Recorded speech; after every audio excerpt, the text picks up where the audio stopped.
Welcome to the Joao podcast. I am Joe Vendramini from the University of Florida Range Cattle Research and Education Center, and today we are in Okeechobee, Florida, and my guest is Mr. Ralph Pelaez. Mr. Ralph, thanks for being with us today. Thank you, Dr. Joe. It's a pleasure to have you here on the ranch, and I think that it's wonderful to have a chance to chat with you. The IFAS and ONA has been so good to us, and we've received you guys with open arms all the time. And I will anticipate today that with the knowledge and the body of work that Mr. Ralph has done for so long, so we may have different sections. So that will be the first one that we'll talk to Mr. Ralph, but probably we'll come back later and expand to different topics. But today, I will first ask Mr. Ralph to introduce himself a little bit and tell us a little bit about his life. Okay. I'm Ralph Pelaez, and I was born in Colombia, South America. I graduated from the University of Florida 50 years ago, and I've been a rancher all my life, even before then. My father was in the cattle business in Colombia before coming here, and he was a great teacher. He was a tremendous cattleman and horseman, and he gave me my start, and I owe everything to him. And so everything we do here, we try to make him proud. Okay, and Mr. Ralph, can you please describe briefly your operation here in Okeechobee? Here in Okeechobee, we have a cow-calf operation, and the family owns two properties in Okeechobee County, and we manage two other properties for absentee owners from Colombia, and they also bought a ranch from us in Texas that I ran for 11 years, and I no longer have to travel to Texas, so I helped them find a manager for that. But we've had cattle in Georgia and in Alabama and in Texas. And Mr. Ralph, I think today we will focus on heifer development. That is probably you are well known in the state of Florida for your heifer development program. And I think today I would like to touch in some points about heifer development with you. So my first question is, why did you select the breeds and genotypes that you have right now? And what was the progress until you get here and have this kind of cattle today? When my father came from Colombia in 1952, all the breeds that he encountered here were all new to him. The breeds that he worked with in Colombia were the Normandy cattle from the high elevation, 6,000 feet above sea level. And then in the tropics, there was the Cebu, and there were two or three different breeds of Bos Taurus heat-resistant cattle, short-haired Bos Taurus cattle. And when he came here, there was a plethora of breeds that he had to weed through until he found the ones that he found most suitable for him, which was Brahman and Angus. Okay, and nowadays your heifer development program is pretty much on Brangus cows on Brangus bulls, correct? That's correct, Dr. Joe. Probably about 30 years ago, we wanted to change from the system that we had. We were using a crisscross system of Brahman and Angus, and we would breed the offspring of if we bred a group of cows to a Brahman bull, we'd breed that offspring to Angus, and then the offspring from that we'd breed to Brahman. So it was crossed back and forth, and we were trying to find a way to fix the amount of Brahman, because the cattle that were 2/3 Brahman took a big discount, and we wanted something less complicated, you might call it. and so we decided on Brangus.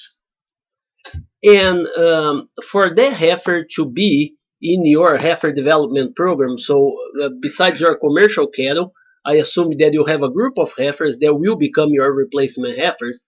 So, what is the criteria that you use to select that heifer and bring it to your heifer development program?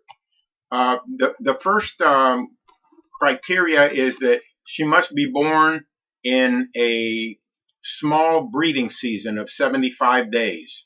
And we only keep heifers from the cows that calve in 75 days successfully.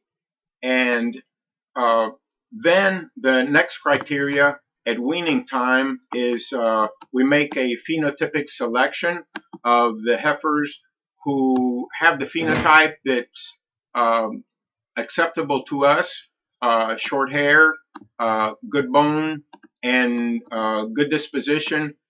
And so that's the beginning of the selection at that time.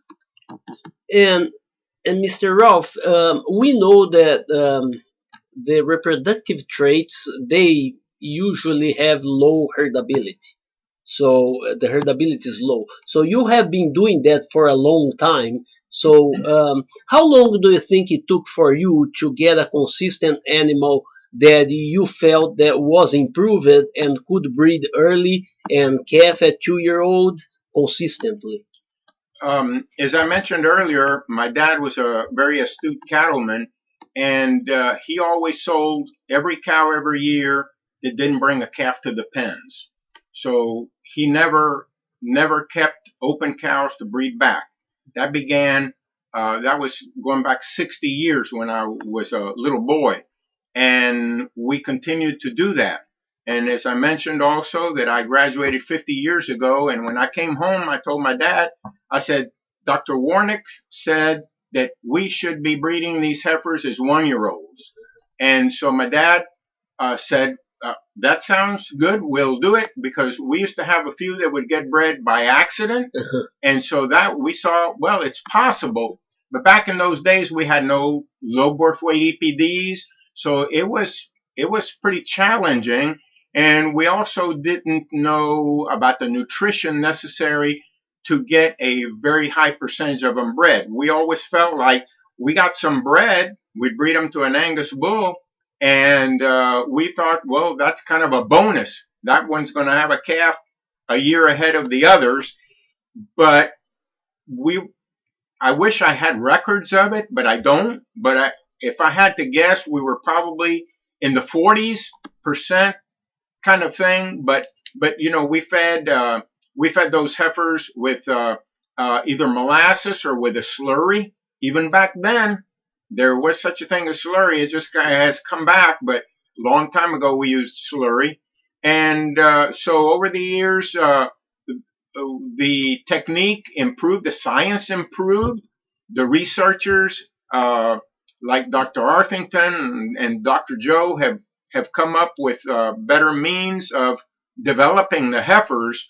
But that is the most important thing is to get them in a weight category that you can have a good percentage of them to be cycling and breed.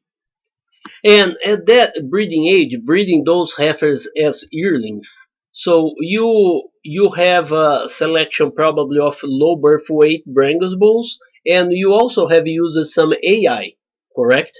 Yes, that's correct. 3 years ago, we finally decided to try some timed AI, and we had been reluctant. We wanted to do it, but we were always scared to do it, and I thought, well, it's not going to work for us. So we were very hesitant, but eventually we mustered up the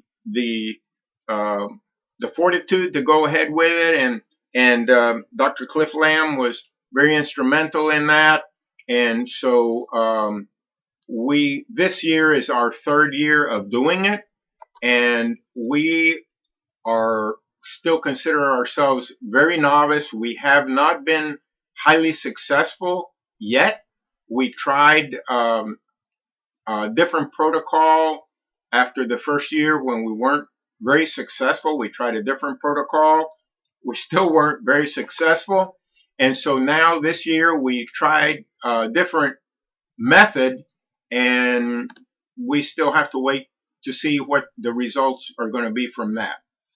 And you still use some of your low birth weight Brangus bulls, right? Because you don't breed your heifers to Angus bulls, correct? That's correct. We only have Brangus bulls on the ranch. The cows have been bred exclusively to Brangus bulls for more than 25 years. So you might say that these cows are basically purebred Brangus cows. They just are not registered, but they've got generation upon generation of Brangus breeding. We do use low birth weight bulls. They're not a guarantee. They're only the best we can do. And we at times have had to get DNA on some large calves to try to determine if we can find the sire of those large calves to eliminate him from the heifer, from the low birth weight group. And so we don't have a large amount of problem, but we do watch the heifers daily. One time a day, we watch them. And I left the most important topic for the last, and that is nutrition, that we believe and we work on quite a bit. And one time you mentioned one thing to me that it was, I think, probably one of the most important things that I heard on a practical standpoint on heifer development. You told me from that heifer, the time that she wins to the time that she's bred, we're gonna probably invest in about a ton of feed or dry feed in that animal. So, can you please just describe to us what happened to your heifers by the time they are weaned to the time that they are bred? Yes, when we wean the heifers and we make our selection, we know that we have a target to December the 15th, which is when we start breeding them. And we need to gain X amount of pounds per day to get her to that point. And there are different producers who go about it in slightly different ways. Some of them kind of coast along and then push them at the end. What we do is kind of keep them going pretty well all the way through. We don't kind of wait till the last minute. So usually the heifers need to gain about a pound and a half from our weight at weaning to get them to 825 pounds by the time that we are going to breed them. So it requires the best pastures we have, and it requires nutrition that we do it with a dry supplement. Commodity feeds is what we do, and we feed them 6 days a week. Years ago we tried 3 times a week like we do with our adult cows, but come to find out that there's a situation there with hormones near puberty that elevate and go down, and so we feed them 6 times a week, and that's worked pretty good. Usually our heifers, we expose them for 105 days. And the reason for that is that we keep the ones that breed the first 60 days for the ranch, and then we sell the ones that bred the next 45 days. And we kind of think that the ones that breed the next 45 days were probably the younger heifers. We're not certain of that yet, but this year we did a tract score on heifers. It's the first time we've ever done it, and we learned that the ones that scored lower, the 1 and 2s, weighed 30 pounds less average than the ones that were tract score 3, 4, and 5. So we feel like they're probably younger, although we can't prove it. And then that's not exclusively, that's in general, because we know there were a few heifers that were older, yes, but we think that's a general statement. So we're going to see how that works out with the track score, because we put a seeder in them to see if we could initiate estrus in them, and we notch their ear tag so we will know at preg check time if some of those moved on up, or they're the ones who stay behind because they're a little younger to begin with. So that's still in the works. And you have some experience in developing heifers here in Okeechobee and also sending some heifers out of state to the northern states where they is a common practice between here the cattlemen in Florida, because over there they may have a better average daily gain. Can you please comment on that? What are your feelings and experience with that? Sure, Dr. Joe. Probably around 30 years ago or a little more, we had a ranch in Alabama that we were leasing. It was a very, very good ranch in west central Alabama. And we had some fescue and clovers in the spring that were attractive for heifer development. And we had some byproduct there, whole cotton seeds and such as that. So also some soy hull pellets. But anyhow, we saw that the heifers that we had there on the ranch did real well. So we started sending heifers from Florida up there to that ranch also. And we were pretty successful. We'd bring back what we needed, bread, and some years later, we lost those leases and we no longer had that ranch. So I started looking for other places to send them. And we sent some to Georgia, some to North Florida for a pretty good many years. But I was never real happy with the results. And the bottom line was always that they didn't really take care of them the way I wanted to, because it was a matter of cost of gain or whatever pasture they had available, as opposed to when they were on the ranch in Alabama, they got done the way that I dictated that they be done, and so we were more successful. So we eventually quit, and I figured that we'd just sacrifice some cows here and make room for heifers and develop them the way that I felt they needed to be. Many times the heifers would be behind simply because they'd have to feed them until winter pasture came, and then that missed the whole